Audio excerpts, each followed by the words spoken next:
Blue Rock Springs Park, zweite Tat, Freitag, 4. Juli 1969. Also 7 Monate später nur und nicht weit vom ersten Tatort Lake Hammond Road entfernt. Die Opfer waren die Verheiratete Darlene Ferrell, 22 zu der Tatzeit, und Mike Mageau, 19 Jahre alt, der die Tat trotz schwerster Verletzungen überleben sollte. Mike war nicht Darlenes Ehemann, sondern, ich weiß nicht, ob sie ihr Freund war. Aber sie war auf jeden Fall nicht treu in der Ehe und soll auch mit vielen anderen Männern ausgegangen sein. Und das war auch im Ort bekannt, aber dazu kommen wir später noch. Wir springen direkt zu der Tat, wieder aus Robert Graysmiths Buch Zodiac zitierend. Mike und Darlene fuhren zu einem Drive-In namens Mr. Ed. Mike sagte zu Darlene, wir werden verfolgt. Der Wagen verfolgte sie bis Blue Rock Springs Parkplatz und hielt hinter ihnen an. Nach einer kurzen Zeit fuhr er weg, kam aber dann nach 5 Minuten wieder. Mike fiel auf, dass das Auto hinter ihnen so geparkt war, dass ihnen der Weg abgeschnitten wurde. Eine Methode, wie sie auch von der Highway Patrol angewendet wird, wie man das auch hier gerade auf dem Bild sehen kann. Er kam mit einer großen Handlampe auf die beiden zu, die er abwechselnd anleuchtete. Mike dachte, dass der Mann von der Polizei wäre. Das Fenster auf der Beifahrerseite war offen, der Mann zückte die Waffe und schoss Mike in den Hals. Danach gab er eine Serie von Schüssen auf die beiden ab. Er ging wieder zurück zu seinem Wagen, doch als er sah, dass Mike noch lebte, ging er wieder auf die beiden zu und gab weitere Schüsse auf sie ab. Mike glaubte, dass der Mann einen Schalldämpfer benutzt hatte. Es wurden mindestens 9 und höchstens 13 Schüsse abgegeben, ohne nachzuladen. Es musste sich um eine Pistole handeln, die vor allem als Polizeiwaffe gedacht war. Er hatte wieder keine Gegenstände bzw. Wertsachen mitgenommen.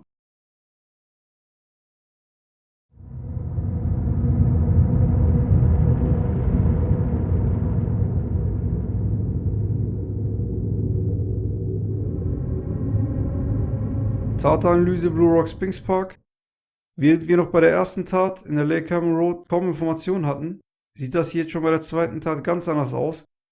Vor allem, weil eine Person, Mike Mageau, überlebte und Robert Graysmith viele interessante Details rund um den Fall herausgefunden hat. Ich werde natürlich nicht die ganzen Details hier aufzählen können, aber fassen wir die wichtigsten Informationen mal zusammen. Darlene kaufte sich mit ihrem Mann Dean ein neues Haus direkt neben dem Sheriff's Office in der Virginia Street. Klingt erstmal uninteressant, sie haben davor in der Waller Street gewohnt, aber um 0:40 Uhr, also ungefähr eine Dreiviertelstunde nach der Tat, rief Zodiac im Polizeihauptquartier von Vallejo an und bekannte sich zu dem Verbrechen. 7 Minuten später, um 0:47 Uhr, hatte man herausgefunden, dass der Anruf von einer Telefonzelle direkt vor dem Sheriff's Office von Vallejo und in Sichtweite von Darlene und Deans neuem Haus in der Virginia Street getätigt wurde. Das ist jetzt natürlich hochinteressant. Kannte der Mörder Darlene Ferrell oder war das nur ein Zufall? Jetzt wird es aber noch interessanter, und zwar, Dean und Darlene hatten ihre Telefonnummer behalten, nachdem sie ihr neues Haus bezogen hatten. Im Telefonbuch stand aber noch die alte Adresse. Der Mörder rief jedoch aus einer Telefonzelle an, die sich in Sichtweite des neuen Hauses der Ferrells befand. Jetzt kommt noch ein Detail, was meiner Meinung nach die Zufallstheorie entkräftet. Ungefähr um 1:30, also fast 1,5 Stunden nach der Tat, bekam Dean einen Anruf, beziehungsweise rief derjenige bei Darlene und Dean zu Hause an, wo nichts weiter als ein schweres Atmen zu hören war. Wenig später bekamen auch Deans Eltern und Deans Bruder einen Anruf, wo ebenfalls nichts weiter als ein schweres, merkwürdiges Atmen zu vernehmen war. Darlenes Eltern bekamen keinen Anruf, da ihre Nummer auch nicht im Telefonbuch stand. Aus diesem Grund vermutet Robert Graysmith, meiner Meinung nach folgerichtig, dass der Killer die Ferrells oder zumindest Darlene Ferrell gekannt haben muss, da diese anonymen Anrufe bei den Verwandten eingingen, lange bevor in irgendeiner Zeitung oder im Radio etwas von den Verbrechen verlautbart wurde. Also ich fasse das jetzt auch mal alles ganz kurz zusammen für diejenigen, die sich nicht mit dem Fall so gut auskennen und vielleicht etwas durcheinander gekommen sind. Um kurz vor Mitternacht, sagen wir um Mitternacht, also um 0 Uhr, schießt der Zodiac auf Darlene Ferrell und Mike Mageau. Um 0:40 Uhr ruft der Zodiac im Polizeihauptquartier von Vallejo an und gesteht die Tat. Dabei soll der Polizeibeamtin Nancy Slower, die ans Telefon ranging, Folgendes gesagt haben: Ich möchte einen Doppelmord melden. Wenn Sie auf den Columbus Parkway eine Meile ostwärts zum Park fahren, finden Sie auf dem Parkplatz 2 junge Leute in einem braunen Wagen. Sie wurden mit einer 9 mm Luger erschossen. Ich habe auch die beiden jungen Leute voriges Jahr umgebracht. Auf Wiederhören. Um 0:47 Uhr hatte Pacific Telefon herausgefunden, dass der Anruf aus einer Telefonzelle direkt vor dem Sheriff's Office von Vallejo und in Sichtweite von Darlene und Deans neuem Haus in der Virginia Street getätigt wurde. Um 1:30 Uhr bekamen Dean, Deans Bruder und Deans Eltern, also Darlenes Ehemann, Schwager und Schwiegereltern, einen Anruf, wo nichts weiter als sein schweres Atmen zu hören war. Also so ähnlich soll es geklungen haben. Darlenes Eltern hatten keinen Anruf erhalten, womöglich weil ihre Nummer auch nicht im Telefonbuch stand. Es sei kurz erwähnt, früher gab es noch Telefonbücher in den Telefonzellen. Ich möchte noch ein paar Details anfügen, die mir ebenfalls sehr relevant erscheinen. Und zwar, Darlene ging mit anderen Männern aus, darunter auch Polizisten vom Sheriff's Office. Sergeant John Lynch sagte, viele Cops kannten sie, weil sie oft auf einen Kaffee in das Lokal kam, wo sie gearbeitet hat. Sie ist auch oft mit Polizisten ausgegangen. Also Darlene war Kellnerin in einem Restaurant namens Terry's. Da sollen auch viele Polizisten rein und rausgegangen sein. Und für ihre Freundin war es auch kein Geheimnis, dass Darlene mit anderen Männern ausging. Ja, darunter halt auch viele Polizisten vom Sheriff's Office. Jetzt kommt eine Szene, die für diese Tat von großer Bedeutung sein kann. Darlene und ihre 15-jährige Schwester Christina waren um 22:30 Uhr in Terrys Restaurant. Als sie wieder ging, sprach Darlene noch mit einem älteren Mann auf dem Parkplatz der Gaststätte. Christina fiel auf, dass die Atmosphäre zwischen den beiden sichtlich angespannt war. Diese Szene, diesen Streit, hatten noch ein Mann und seinen Sohn gesehen, die 2 Tage später, also am 6. Juli, Sergeant John Lynch anriefen und ihnen das mitteilten. Wieso ich dieser Szene so viel Beachtung schenke ist, dass der Mann und sein Sohn den Kerl vom Aussehen her so beschrieben hatten, dass es mit den späteren Zeugenaussagen bei den Zodiac-Killer übereinstimmte. Dazu kommen wir auch gleich, aber als letztes habe ich noch eine Aussage von Mike, und zwar, dass sie mindestens ab dem Zeitpunkt, als sie mich abholte, verfolgt wurden. Klingt sehr interessant, aber wir müssen mit Bedacht auf die Aussagen von Mike herangehen, denn er hat oft schon seine ursprüngliche Aussage geändert. Das kann natürlich daran liegen, dass ihm nach und nach noch etwas eingefallen ist, oder aber auch, dass im Laufe der Zeit seine Erinnerung sich mit falschen Wahrnehmungen vermischt hat. Aber er hat die Tat überlebt und er ist der Erste, der uns eine Täterbeschreibung über den Zodiac-Killer geben wird.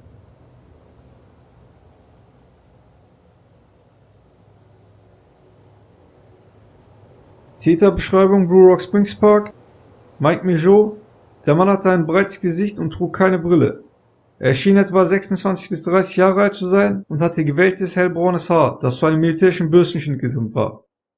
Der Mann war offenbar bullig und korpulent, aber keinesfalls fett und wog an die 90 Kilo, bei einer Größe von etwa 1,80 Meter.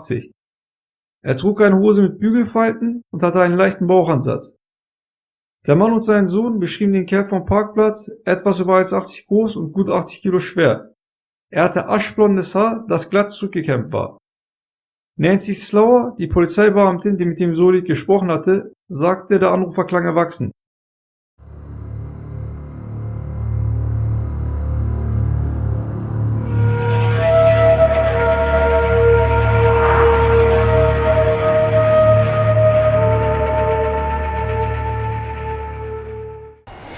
Ein Mann und sein Sohn hatten gesehen, wie sich Darlene kurz vor der Tat mit einem Mann stritt, genauso wie die Schwester von Darlene es aus dem Auto beobachtet hatte. War das vielleicht tatsächlich der Zodiac?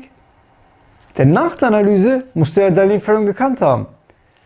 Die Aussage von Mike, dass sie verfolgt wurden, würde dann auch einen Sinn ergeben. Wieso blieb er aber zuerst hinter ihnen stehen, fuhr nach ein paar Minuten weg und kam dann nach 5 Minuten wieder zurück? Ich vermute, dass der Kerl etwas von ihr wollte. Aber Darlene lehnte es ab, mit ihm auszugehen. Und deshalb kam es auch vielleicht zum Streit auf dem Parkplatz. Er beschattet sich später vor ihrem Haus, sieht, wie sie wegfährt, einen anderen Mann abholt, glaubt wahrscheinlich, dass sie ein Date mit Mike hat, weil sie sich zu später Stunde mit ihm noch trifft und dann zum Blue Rock Springs Park fährt. Er parkt hinter ihnen, sieht, wie sie nebeneinander sitzen, sich im Auto unterhalten, vielleicht sogar näher kommen und wird dadurch sauer auf sie. Warum nicht er, sondern Mike? Er weiß nicht, wie er reagieren soll. Einerseits liebt er sie, andererseits ist er wütend auf sie. Fürs Erste fährt er weg. Im Auto aber während der Fahrt spielt sich die Situation in seinem Kopf immer und immer wieder ab. Je mehr er darüber nachdenkt, warum nicht er, sondern ein anderer, desto frustrierter, desto geladener wird er. Am Ende platzt es aus ihm heraus. Er fährt zurück, steigt aus dem Auto, leuchtet sie mit einer Handlampe an und erschießt die beiden. Beziehungsweise Darlene, denn Mike sollte ja die Attacke, wie wir wissen, überleben. Mich beschäftigt wieder die Vorgehensweise des Täters. Der Killer geht also wie schon bei der ersten Tat in der Lake Hammond Road auf die Beifahrerseite und nicht auf die Fahrerseite zu. Weshalb? Normalerweise würde man noch zuerst auf die Fahrerseite zugehen und den Fahrer erschießen, damit dieser den Wagen starten und wegfährt. In der Lake Hammond Road hätte ich das ja noch verstanden, dass er auf der Beifahrerseite anhielt. Weil auf der anderen Seite, auf der Fahrerseite hier kein Platz mehr war zum Anhalten, da er sonst hier auf der Straße stehen würde. Aber hier hält er hinter ihn an, schneidet den Weg ab und geht trotzdem auf die Beifahrerseite zu. Und wieso hat der Mike geglaubt, dass der Kerl von der Polizei wäre? Ich denke, es lag an der großen Handlampe und die Art und Weise, wie er auf sie zuging, die anleuchtete. Wir werden sehen, dass der Kerl nicht nur einfach planlos wild drauf losschießt, sondern bereits über eine gewisse Routine verfügt. Spielen wir das Ganze doch mal nach. Er steigt also mit einer Handlampe aus dem Auto aus und leuchtet die beiden abwechselnd an. Wieso tut er das? Wenn ich mir vorgenommen hätte, jemanden umzubringen, würde ich einfach drauf losgehen und die beiden erschießen. Er aber steigt aus, leuchtet sie abwechselnd mit einer Handlampe an, wahrscheinlich um zu gucken, ob sich jemand anderes noch im Wagen befindet und geht dann erst langsam auf die beiden zu. Wir sehen, dass der Kerl trotz Wut im Bauch sich unter Kontrolle hält und noch klar denken kann. Denn ich denke, dass viele Menschen in so einer Situation nur einen sogenannten Tunnelblick haben. Also nur das sehen, was vor ihnen steht. Sich nur auf diese eine Sache konzentrieren. Nicht aber unser Killer hier. Worauf ist dieses Verhalten wohl zurückzuführen? Auf seine Arbeit? Oder auf seinen Charakter? Er geht also langsam auf die beiden zu. Und dabei hat er es noch nicht mal eilig, denn Mike hat geglaubt, beziehungsweise er hat die Zeit noch gehabt zu glauben, dass der Kerl von der Polizei wäre. Hat sich sogar noch zu Darlene umgedreht und gesagt, sie solle doch schon mal ihren Ausweis rausholen, da der Kerl ein Bulle sei. Mike hat noch gesagt, dass er glaubt, dass der Kerl einen Schalldämpfer benutzt hatte. Ich denke aber eher, dass als er den ersten Schuss auf Mike abgibt, dass dieser dadurch vorübergehend taub wurde. Man kennt das ja, dass wenn etwas plötzlich ganz nah am Ohrlot knallt, dass die Ohren dann für eine kurze Zeit betäubt sind. Man nur so ein leises Summen hört. Und ich denke, bei ihm war das wahrscheinlich genauso. Kommen wir mal zu der Handlampe. Wie hat der Killer wohl die Handlampe gehalten? Wenn wir davon ausgehen, dass er Rechtshänder ist, dann musste er die Lampe in der linken und die Waffe in der rechten Hand gehalten haben. Da er die Hand ja schlecht so am Körper halten kann, muss der linke Arm ausgestreckt gewesen sein. Wenn der Arm aber ausgestreckt ist, kann es sein, dass er nicht die Kraft hat, die Lampe ruhig zu halten, was ihn dann auch beim Schießen beeinträchtigen würde. Denn dann hätte er weder in der rechten noch in der linken Hand eine Stabilität. Dadurch könnte er nicht richtig zielen und würde die Opfer vielleicht sogar verfehlen. Weil sich das Gehirn dann auch im Unterbewusstsein auf zwei Sachen konzentriert. Einmal auf die Handlampe und das Schießen und einmal auf die Opfer. Haben Sie schon mal gesehen, wie die Polizisten die Lampe halten? Sie halten die Lampe ganz weit vorne am Griff. Der Arm ist angewinkelt. Man hat mehr Gefühl und deswegen auch mehr Kraft im Arm. Dadurch habe ich auch mehr Stabilität in der anderen Hand und kann somit besser schießen. Vor allem aber konzentriert sich mein Gehirn dann nur noch auf eine Sache, und zwar auf die Opfer. Stellen wir uns aber mal eine andere Frage. Wieso hat der Kerl überhaupt eine Handlampe dabei? Also ich weiß nicht, ob es üblich ist in Amerika im Auto eine Handlampe mit sich zu führen. Wenn nicht, dann schließe ich daraus, dass der Kerl einer bestimmten Berufsgruppe angehört, bei denen die Handlampe vermutlich eine Rolle spielt. Vielleicht nicht eine große, aber zumindest sollte man eine dabei haben. Ja, die Tat in der Lake Hammond Road und die hier im Blue Rock Springs Park waren zwar bis dato unerklärliche, aber in Anführungszeichen noch normale Mordfälle. Was aber hier nachkommen sollte, sollte den Killer in der Geschichte einzigartig machen. Er nahm das erste Mal Kontakt mit der Presse auf, gab sich den Namen Zodiac, verschickte verschlüsselte Botschaften, die erste nach dieser Tat, und die Morde sollten skrupelloser denn je werden.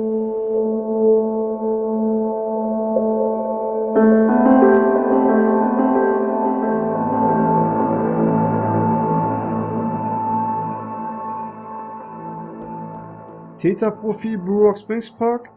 Schauen wir mal, was wir nach der zweiten Tat alles über den Killer herausgefunden haben. Eine Waffe, die womöglich auch die Polizei benutzt. Die Ermittler von damals hatten herausgefunden, dass der Killer mindestens 9 und höchstens 13 Schüsse abgegeben hatte, ohne nachzuladen. Pistolen mit so einer hohen Magazinkapazität waren anscheinend damals, laut Walt Graysmith, vor allem als Polizeiwaffe gedacht und wurden auch von der Army verwendet. Detaillierte Beschreibung des Tathergangs. Wie schon im Täterprofil Lakeham Road erwähnt, kurze, knappe Angaben über den Tathergang, nur das Nötigste mitgeteilt, die Information halt, die man braucht, um zu wissen, dass er der Mörder ist. Das zeigt mir, dass der Kerl, was das anbelangt, kein Rookie war, sondern auch hier wieder über eine gewisse Erfahrung verfügte. Es ging ihm wieder nicht ums Geld. Raubmorde können wir bei dem klar so ausschließen, der Kerl ist anscheinend nicht auf Geld angewiesen. Bei dieser Tat kann es natürlich sein, dass für ihn andere Faktoren eine noch wichtige Rolle gespielt haben. Aber halten wir trotzdem mal fest, der Kerl scheint finanziell unabhängig zu sein, verließ den Tatort langsam und ohne Hektik, bewahrt seine Kühlheit vor und nach der Tat, scheint so, als ob er sich sicher wäre, dass er davonkommt. Furcht also, dass er erwischt wird, hat er nicht. Hat er eine Handlampe dabei?